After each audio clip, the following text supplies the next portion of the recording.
At 8:02 that morning, deputies surrounded my street while I stood by the window with a cup of coffee, watching my daughter-in-law and her partner led away in cuffs. My hands didn't shake.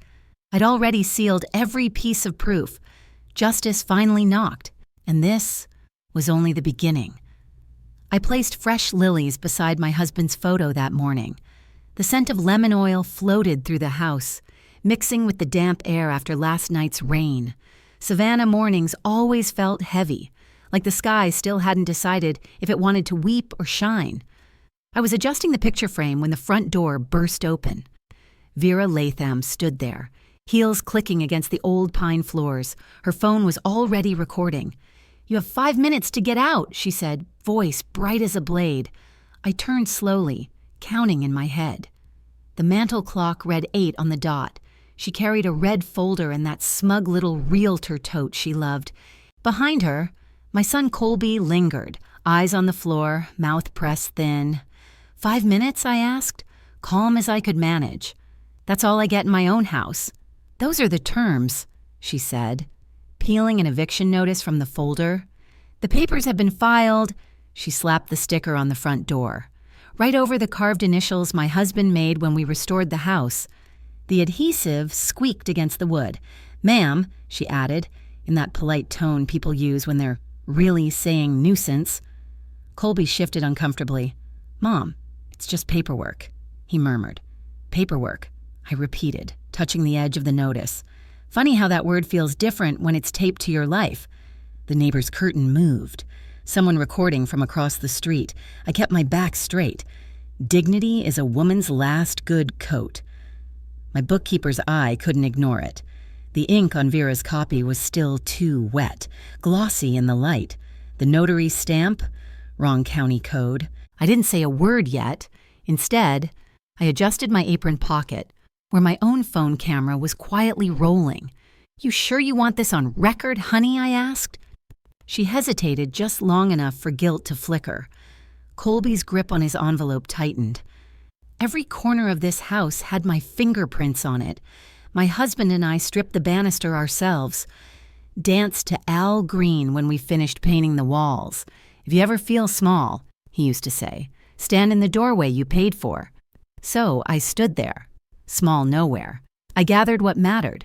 My ledger, the pill box, his pocket watch, and one photograph. I spoke each item out loud, habit from inventory days. "Ledger, pills, watch, picture," Vera rolled her eyes, tapping her phone. 1 minute. I wound the watch once and left it on the mantel, a marker in time. Then I walked out, not rushed, not flustered, just steady, outside. The air was cool and sharp. I met the neighbor's camera square on. Let them film. Let them remember. I turned to Colby. "Son, don't let a rush pen write your whole life." To Vera, 5 minutes is plenty for a woman who knows her numbers. The door closed behind me, sealing in the lilies and the ghosts. I sat in my car, hands on the wheel, pulse steady. The glove box held my small scanner and a clean ledger. I texted Judge Crane 3 words, "Need your tea." The road hummed beneath my tires. On the radio, a host talked about elder financial abuse, how families turn paperwork into weapons. I turned the volume up. At the red light, I whispered to myself, "Don't get mad, Dessa, get methodical." Then my phone buzzed. Unknown number. "Miss Klein?" a young woman said. "I'm Nadia Rook from First River Trust. I think something about that notary stamp isn't right." I watched the pocket watch tick once in my palm and smiled. "Tell me everything, baby." Nadia's voice came through the speaker while I sat in my car, the church bulletin flattened on the dashboard and a pen in my hand. Miss Klein," she said, "the notary seal on your eviction copy isn't consistent with any current commission." I drew a line under her words, wrote the numbers down exactly as she said them. The date ring was wrong. The county format older than what the state used. Now. She couldn't give legal advice. She reminded me. But she could confirm that the paperwork didn't look right. I thanked her. Asked for a meeting that same morning. "Don't get mad, Dessa," I whispered after hanging up. "Get methodical. At the credit union parking lot, I turned my sedan into a makeshift office. The pocket scanner hummed while I digitized the sticker and each photo of the eviction notice. I sent them to myself with a precise subject line. Klein, house, evidence, 202-504-14_0938. Chain of custody wasn't just for lawyers. Any careful woman could keep one. I logged weather, location, and time in my ledger. Habit was a shield. I checked my bank app for any escrow withdrawals. Nothing yet. But I knew that kind of quiet often meant trouble brewing. My phone chimed with a pharmacy reminder. Not today, I muttered. Then I texted Judge Crane. Tea at 4, quiet matter. His reply came quick. 1 thumbs up emoji. That meant yes, and that meant trust. At First River Trust. Nadia met me at a side desk, her tone professional but warm. We treat seniors fairly. Miss Klein. She compared my photo to a reference sheet. The county name matched, but the number sequence was from last year's notary format. She pointed out uneven ink density. Desktop print, she said quietly. Not an embossed seal. She printed out the Georgia Notary, FAQ, underlining the clause about expiration and alignment while it went. Her manager wouldn't let her say more, but she slipped me a signed note confirming she'd reviewed the image at 11:34 a. Yep. Before I left, she whispered, if someone rushed this through, they left fingerprints in ink. I drove straight to the Chatham County Clerk's office. The waiting line snaked between folks paying property taxes and filing deeds. Ordinary people doing ordinary things.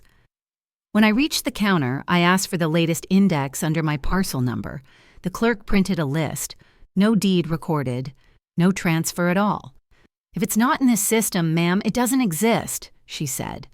I bought certified copies of my deed, tucked them into a plastic sleeve, and logged her name on the receipt. Paper doesn't lie, I said softly as I walked out. My phone buzzed again. Colby. His voice was low, cautious. Mom, please, let Vera handle this. It's just modernization. My pulse tightened. Modernization, I repeated, like it was a foreign word. He confessed to signing something temporary. Said Vera's lawyer friend had reviewed it. Who? When? I asked. Don't worry about it, he said. I told him. A rushed pen can write your whole life. Silence. Then, you're making it hard. Hard isn't wrong, son. When he hung up, I replayed every second into my voice memo. Words were evidence, too.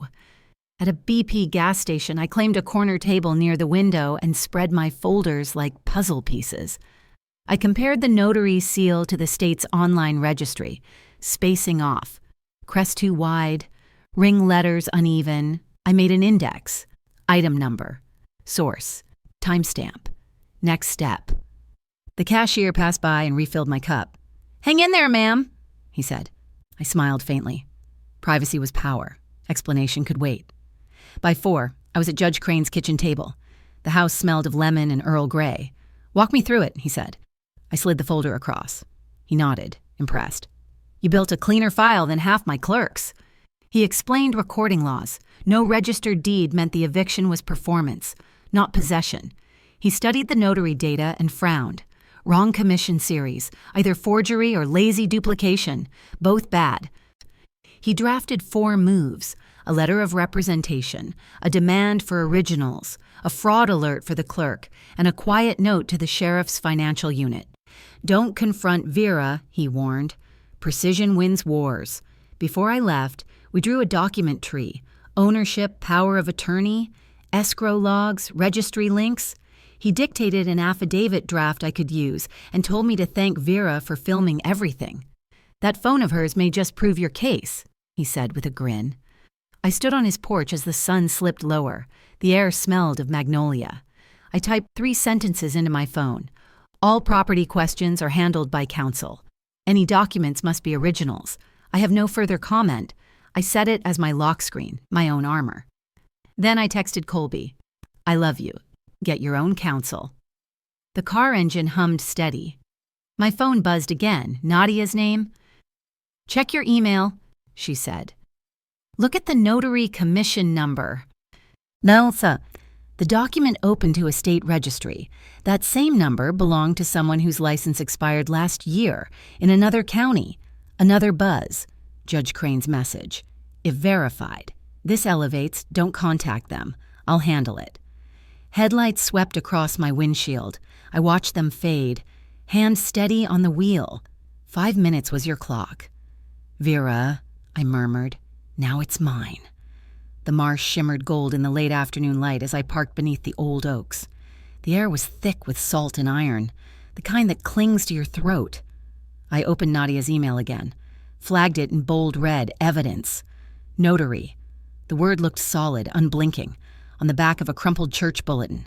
I drew a timeline, every call, every name, every hour since the door slammed behind me that morning. My copy of the deed rested on the passenger seat, its raised seal rough beneath my fingertips. That texture steadied me better than prayer. I set a reminder on my phone. Document, don't debate. Somewhere over the marsh, a gull screamed. I'm not homeless, I whispered. I'm patient.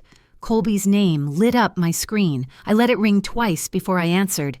Hey, baby, I said, as if this were any normal Monday. He hesitated, then blurted, Mom, I signed something, just a temporary authorization so Vera could streamline the process. The word streamline came out sharp, like it didn't belong to him. What form? I asked. Title? Date? His pause was long enough for me to hear him swallow. Please don't make this ugly. I breathed slow. Ugly started at my door this morning. Son. Silence filled the line before he ended it. I pressed record on my phone and dictated every word of the call. Time, tone, phrases, evidence over emotion. At a picnic table near the shore, I opened a new composition notebook and printed on its spine, Ledger House, Spring 2025. I ruled columns for time, person, claim, proof, next step, and witness. Colby's name went first, the ink steady. Temporary authorization, details unknown. I taped the clerk's receipt inside the cover and marked my symbol key. Check marks for verified, question marks for pending, and warning triangles for inconsistencies, I whispered. Hurt belongs in boxes. Boxes can move. The notebook closed with a snap that sounded like a door locking on grief. Driving toward Ardsley Park. I recorded a voice memo for Judge Crane, clean and factual. Savannah's grid unfolded like muscle memory. I didn't need GPS. The judge's porch light glowed ahead, the same warm yellow as Sunday morning pancakes. I'm bringing index updates, I told him over the phone. Kettle's on, he said. My husband's pocket watch ticked in the cup holder, marking the beat of purpose. 5 minutes was her threat, I murmured. I'm on hour 9. At Crane's kitchen table, the tea steamed between us as we spread my papers across the wood. He studied Colby's so-called authorization and tapped his pen. That's our leverage point, he said. He dictated steps. Calm as a surgeon, demand originals. Freeze any property action. Notify the clerk. Preserve the evidence trail. I signed his retainer papers without trembling. Do not confront, he warned. Let the paper walk. His words slid into me like scripture. We arranged a morning courier and he smiled, half proud, half worried. Keep those subject lines identical though, and he said, Courts love consistency. He pulled out a legal pad and began sketching what he called the spine, an outline for what would become an 847-page case file, each section a rib, ownership, notary, bank, clerk, communications, social, witness. I mirrored his structure on my laptop and backed it up to the cloud. We logged every exhibit, Nadia's note, clerk receipt, my call transcript, even the timestamped text to Colby. You're building a federal case with casseroles and common sense, he chuckled. Baby, I said. Casseroles keep folks alive. As dusk pooled at the edges of the curtains, my thoughts drifted to my late husband. He'd once said, Dessa, when I'm gone, let paper do the barking. I remembered the day we burned the second mortgage notice in the sink, smiling through tears. I still carried his pocket watch, its slow tick reminding me that patience is a weapon if you know how to aim it. A ping broke the quiet. An email. Subject line, Coastal Locks LLC Reiki appointment. 7 a.m. Tuesday. Addressed to Vera. CC to me by mistake. The estimate attached listed unquanti. Owner authorization, V. Latham. Crane leaned close, eyes sharp. Perfect, he said. We'll send the cease and desist tonight. I forwarded it instantly. His clerk replied, filed in the morning. I exhaled, steady, already counting the hours ahead. Set your clock. Vera, I whispered to the glow of my phone. Mine's already running. The world was still gray when I parked near the courthouse, dew fogging the windshield. I opened Judge Crane's email from midnight and reread every line of the cease and desist. Attachments blinked in the corner. Notice of potential fraud, letter of representation, each one my new kind of armor. At 6:19 a.m., I pressed send, then took a screenshot for proof. Talk less, file more, I whispered, placing my husband's pocket watch on the dashboard, the steady tick syncing with my breath. Before the sun rose, I'd already logged the sheriff's dispatch name and call code. Habit was my engine now. By 6:45, I pulled up to Coastal Locks, LLC. The shop smelled of steel and coffee. I laid the printed order on the counter. The heading bold, stop work order. The young clerk looked startled, eyes darting between the form and me. We had a 7 a.m. recce for a Miss Latham? I nodded. Consider that canceled. Counsel copied. I asked him to sign receipt. Name. Time. Date. He hesitated, then scribbled. Click. My phone caught the moment. Thank you, baby. I said. That signature just saved you from court. Outside. I photographed the storefront, the license number painted on the glass, then emailed it to Crane.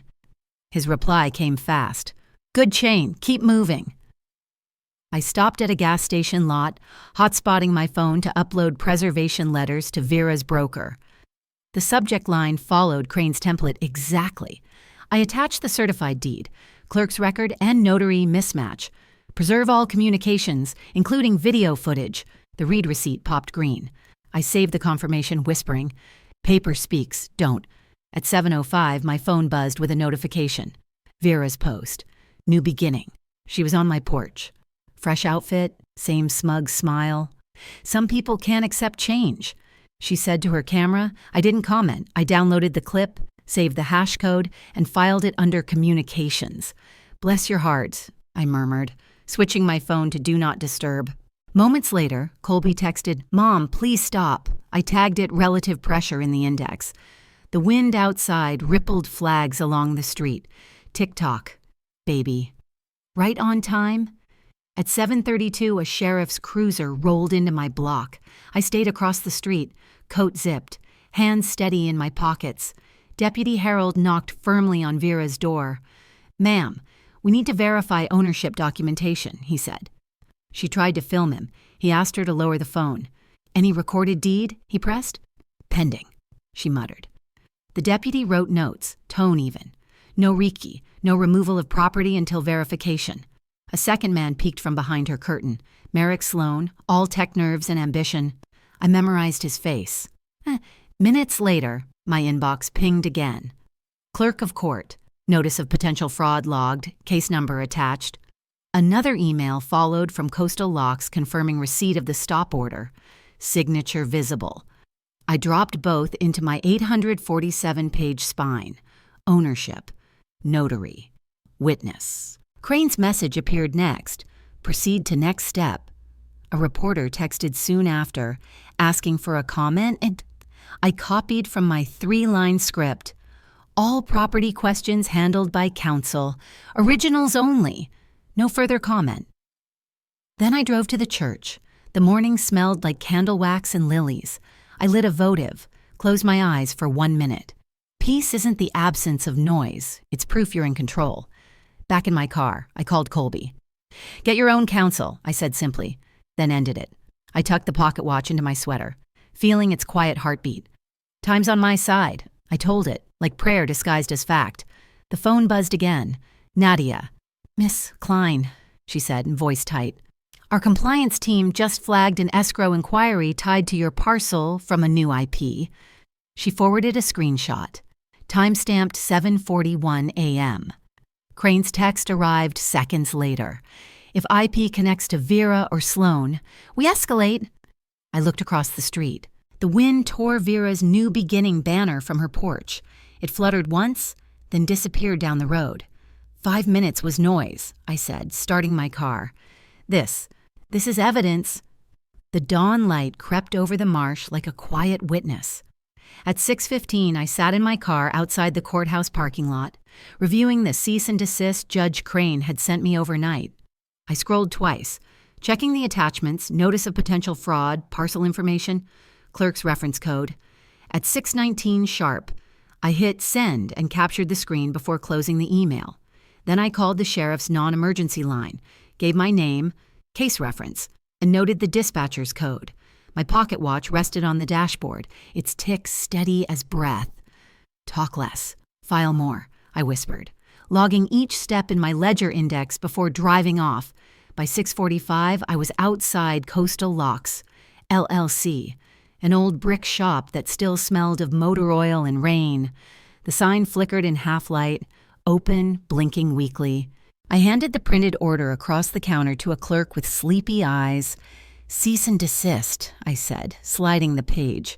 Signed by counsel, you'll need to stop any recce scheduled under my address. He looked uneasy, glancing toward the back. We had a 7 o'clock appointment, he said. You're stopping that? Exactly. Please sign and timestamp this copy. He scribbled, pen trembling. I snapped a photo of his signature and the storefront logo behind him. Thank you. Honey, I said softly, you just documented your own good sense. Crane's reply hit my inbox minutes later. Good chain. I parked near a diner and opened my tablet, uploading a preservation letter to Vera's real estate broker. Subject, preserve all communications, Klein residence. Attached were my certified deed, clerk index, and the notary mismatch photo. I toggled read receipts, watched them turn green, and whispered, paper speaks.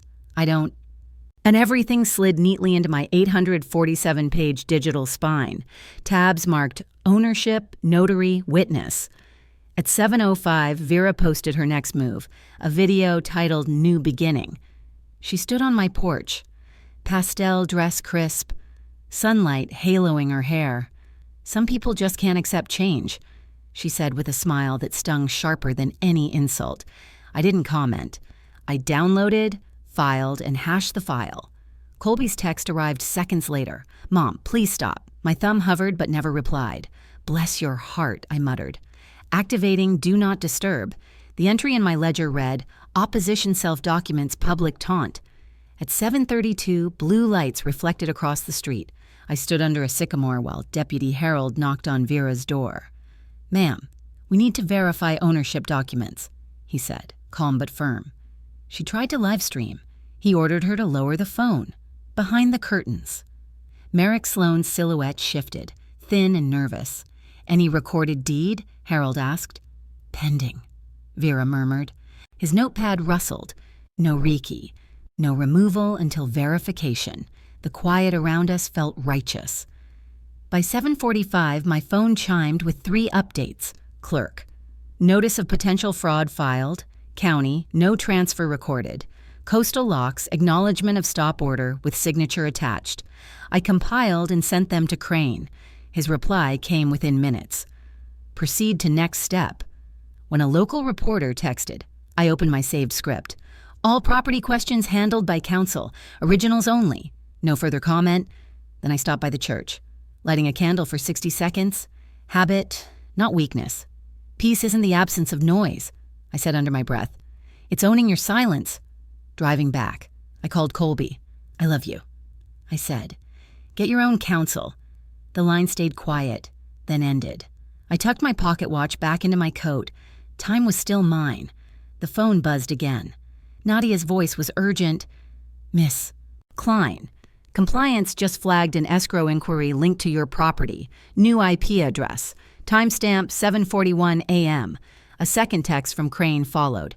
If IP connects to Vera or Merrick, we escalate to financial crimes. Across the street, Vera's poster, New Beginning, ripped free from her porch rail and drifted into the gutter. I watched it spin once before whispering, 5 minutes was noise. The rest is evidence. The morning sun had sharpened to a white glare when Nadia's number flashed again. I put her on speaker, my hands flat on the kitchen counter. "Miss Klein," she said, "our compliance team isolated the IP. City Resolve points to Midtown, near the block where Mr. Sloan once rented." I took a slow breath. "Good," I said. "Preserve everything. Send me headers. ASN, timestamps, no summaries." She hesitated. "Are you preparing legal action?" "Already in progress, dear." After hanging up, I recorded my own router's serial and lease table. One uncut video. My voice steady. "For the record, home device logged and verified." Crane replied in minutes. Confirmation that the strange IP wasn't mine. "If it quacks like a duck," I murmured, closing the laptop, "then it sure ain't a swan." Before lunch, I drafted a formal complaint to the State Real Estate Commission, every paragraph precise. Preservation letter, that smug New Beginning video, and the banking logs attached. Allegations, misrepresentation, steering, harassment. My tone was pure civility, the kind that makes men squirm. I CC'd the brokerage's managing partner with a short note. "You are on notice." A ping confirmed receipt. The case number landed in my inbox. "Stamped and sealed," Crane texted. "You just moved this from gossip to governance." I smiled. Paper had more bite than any argument online. By early afternoon, I was at the community center for an emergency HOA meeting. Miss Duarte, calm but stern, read my documents twice before nodding. "You're requesting a protective hold letter?" "Yes," I said, sliding the sheriff's morning note across the table. "No workers, no contractors, no brokers until this deed mess clears." The vote was swift. Majority approved. Duarte signed and sent the hold letter to every vendor on file. When the confirmation email arrived, I filed it under access control. A text from Vera buzzed seconds later. "You think HOA scares me?" I turned off the phone. Fear doesn't need an audience. At 3 o'clock, Colby called. His tone was tight. "Mom, Vera says you're harassing her. People are talking." I looked out the window. The marsh reeds waving like spectators. "Get your counsel," I said evenly. "I don't argue in comment sections." I sent him 3 attachments. The sheriff's report, the HOA letter, the state complaint. Read before you react. He went silent for a beat. "I didn't know it was this serious." "Now you do, baby." The call ended quietly, like something folding shut for good, by 4. Crane had drafted the demand letter, originals only, deed, power of attorney, any will, due by 5 p.m. I arranged a mobile notary at the law building's lobby, labeled evidence envelopes, camera rolling. "No phones," I told them. "Chain of custody rules." The email went out with a 30-minute reminder. Vera's message showed seen. Merrick's auto-reply claimed he was traveling. I knew better. At 5:20, the lobby clock ticked against silence. No one came. The notary filed an affidavit of no-show, pen crisp against paper. Crane pressed send on the spoliation notice. Civil and criminal referrals attached. I delivered the packet to the county investigator myself. Heels echoing through the hall. Nadia called once more. "Escrow inquiry blocked. Identity mismatch confirmed." I opened my ledger and wrote 3 words. Quiet wins again. Just as twilight bled into gold, I saw Merrick step out of Vera's porch carrying a box and an external drive. He glanced at me through the car window, a thin, knowing grin. Then a dark sedan rolled up, no plates. 2 plainclothesmen exiting. They knocked once. Firm, deliberate. I hit record on my voice memo. "Timestamp rolling," I said, heart steady as my watches tick. Paper cuts, I thought, don't scream. They bleed in silence until someone finally counts the stains. By the time the sun slid behind the oak trees, 2 plainclothes investigators stood at Vera's porch, badges catching the dim light.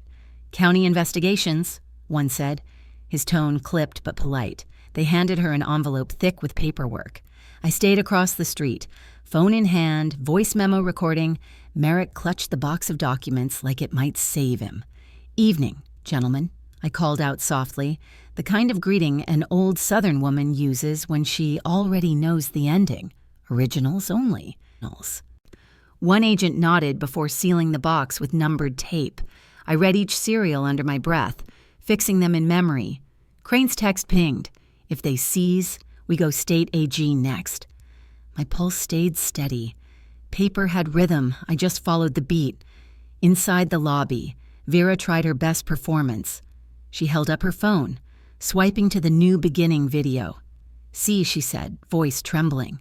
This was filmed at my house. The investigator leaned forward, scrolling through my evidence log. Ma'am, this timestamp places you here. Same day, same porch, at the address still recorded to Miss Klein. He compared the frame showing her decorative poster and wall clock to my still shots. Your clip says 7:05 a.m., he said evenly. Deputy records show a lock order suspension at 7:10. That's quite a contradiction. Vera's jaw tightened. I didn't speak. Silence was my courtroom. The investigator clicked his pen. Noted. Potential misrepresentation on social media. Sometimes truth doesn't shout. It just waits for someone to read it out loud. Minutes later, my phone buzzed again. Nadia from the bank. We've placed a full escrow hold, she said. Fraud alert active. Almost simultaneously, the title office emailed, all pending work suspended pending verification. I forwarded both messages to Crane and HOA Chair Duarte. Within minutes, Miss Duarte circulated an updated vendor blacklist. Merrick's expression darkened as he checked his phone. The box in his arms seemed heavier. I noted one simple line in my ledger. Financial choke engaged, 5 minutes to evict, 50 pages to freeze, poetic justice in procedural form. A silver sedan pulled up, and Colby stepped out. Confusion etched across his face. Mom, what is going on? He asked, voice somewhere between worry and disbelief. I handed him 3 papers. The sheriff's notice, the HOA hold, the bank freeze. Read, I said quietly. Don't react. He glanced between me and Vera, torn. Vera hissed. She's weaponizing paperwork. I kept my tone level. No, dear, I'm preserving the truth. The investigator stepped between us. Everyone stay calm. Colby exhaled, shoulders slumping. I need a lawyer, he whispered. For once, I didn't argue. He finally understood the weight of silence. Then came Merrick's slip. So what about that escrow inquiry? One investigator asked. Merrick chuckled weakly. We were just checking options.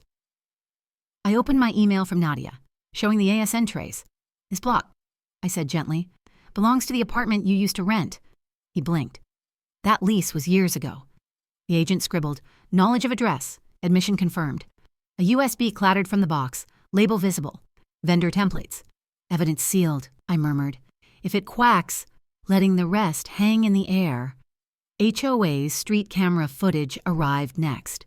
Psst. Duarte's efficient touch. The clip showed early morning contractors approaching, perfectly aligning with the deputy's visit from days before. Neighbor Mr. Harmon testified that no moving trucks had come. Only people setting up props for a live stream.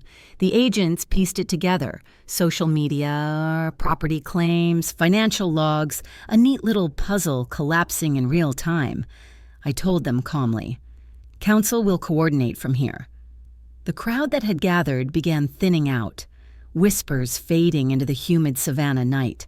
A reporter edged forward. Miss Gontius Klein, any comment? I met her eyes, voice even. All matters are with counsel. Originals only, no copies.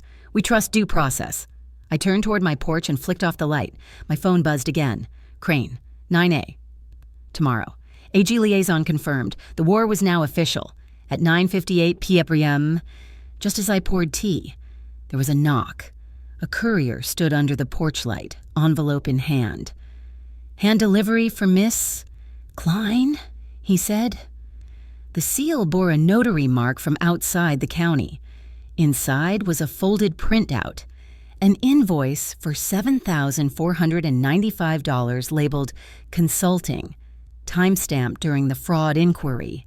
Another page, a custody log with mismatched times. A handwritten note read, You didn't hear this from me. My chest tightened, not from fear but certainty. Across the street, a porch light flicked on, a figure watching before slipping into shadow. Tomorrow, I thought. We stopped whispering. By sunrise. The house hummed with silence and consequence.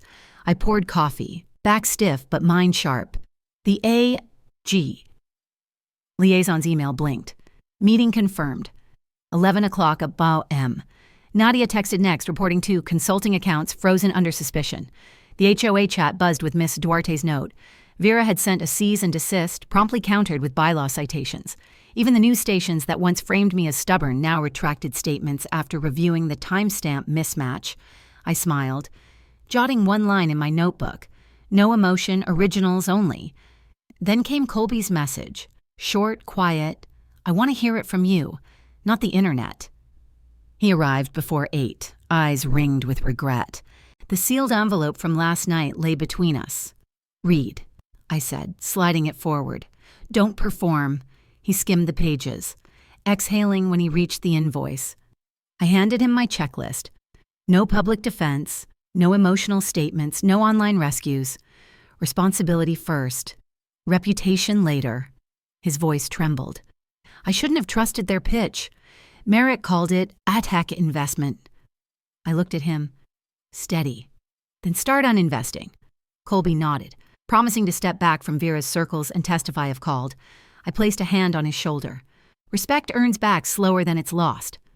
At Crane's office, the table was covered in tabs and cables. The $7,495 invoice sat dead center. Follow the trail, he said. We traced it from Vera's Shell LLC to Merrick's debit withdrawal and a PR agency charge. Consulting, huh? I murmured. We aligned it with the video timestamp, proof that their scheme ran parallel to the live stream stunt. Crane built the grand jury packet piece by piece, exhibits labeled, hash-checked, time-stamped. My role was precision. I recited, originals, no leaks, due process.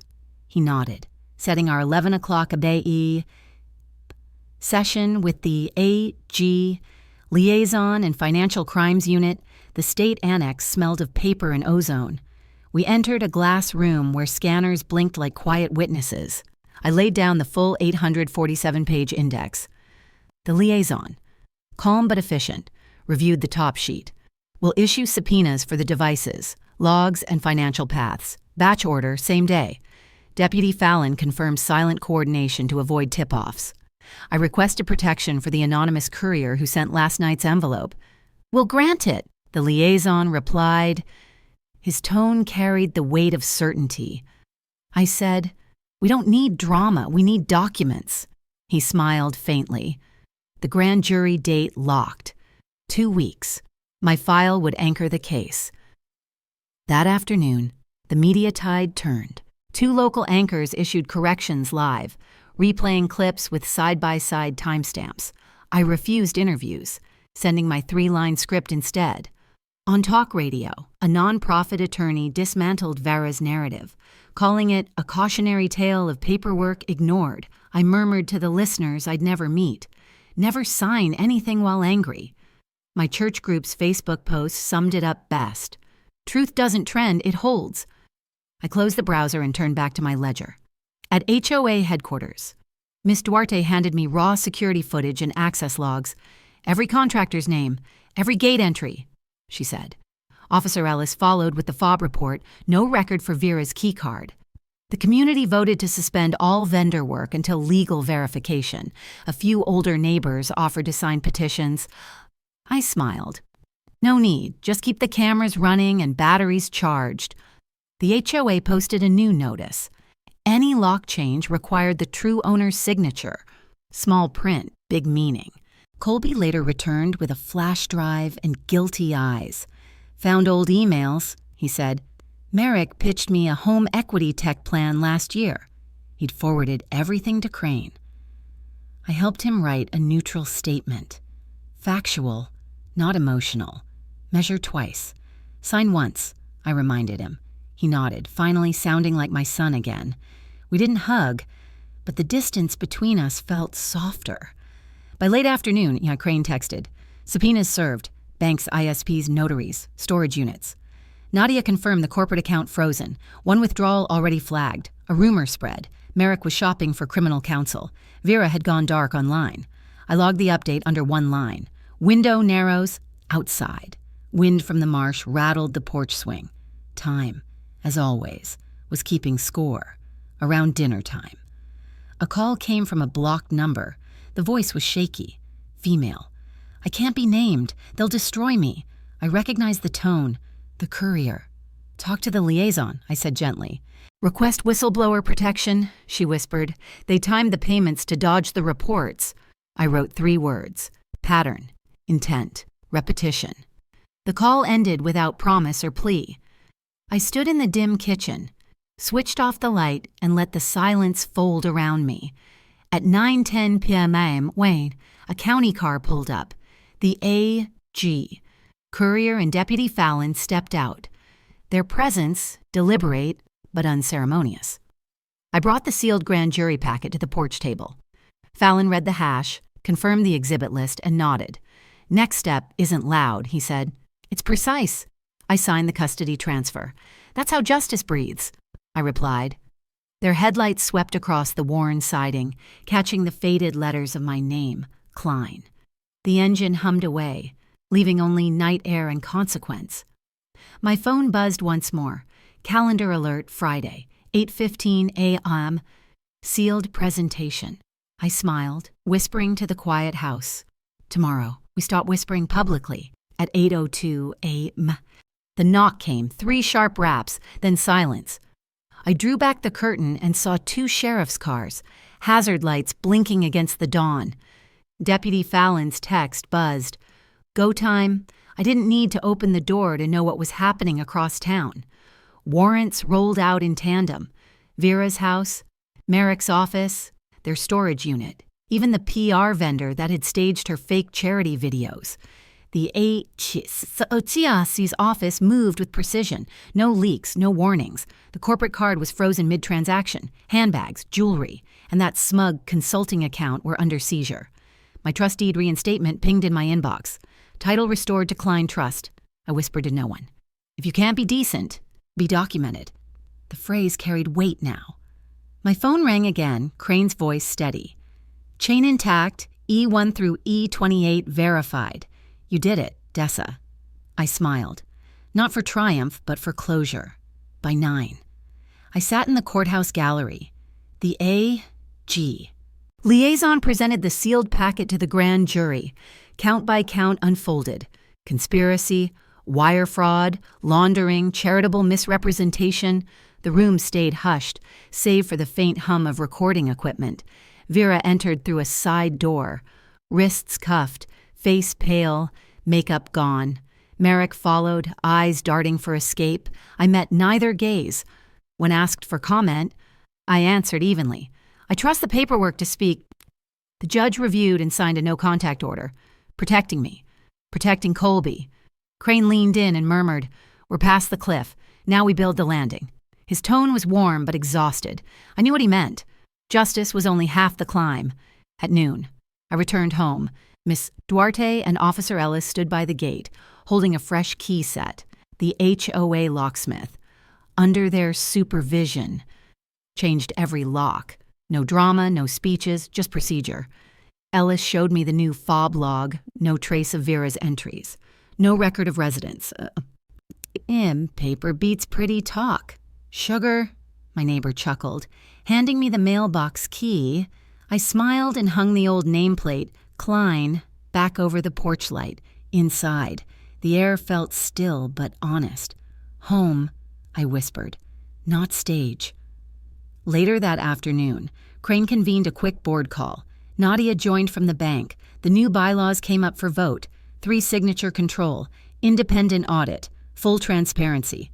This is how we keep it clean, Crane said. I approved the first restitution payments, mostly to families Vera had abandoned mid-treatment. The email subject line read, No one left alone. Colby, seated beside me, practiced his statement, measured, remorseful, responsible. Reputation follows responsibility, I told him. He nodded. The sound of the printer humming out cleared invoices felt like therapy. We mend with receipts. I wrote in my ledger. Evening shadows lengthened. Vera's lawyer requested an apology video. Bargaining for leniency. I declined without pause. No camera can fix character, I replied. Only full restitution and permanent non-profit exclusion would make sense. By dusk, the civil suit was filed, defamation, interference, and a lien against her luxury assets.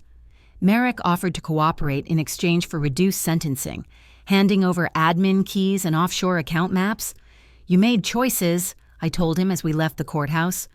"Now sign consequences." News feeds flipped. Commenters wrote, "Receipts over rants." As the sun lowered, Colby joined me on the porch.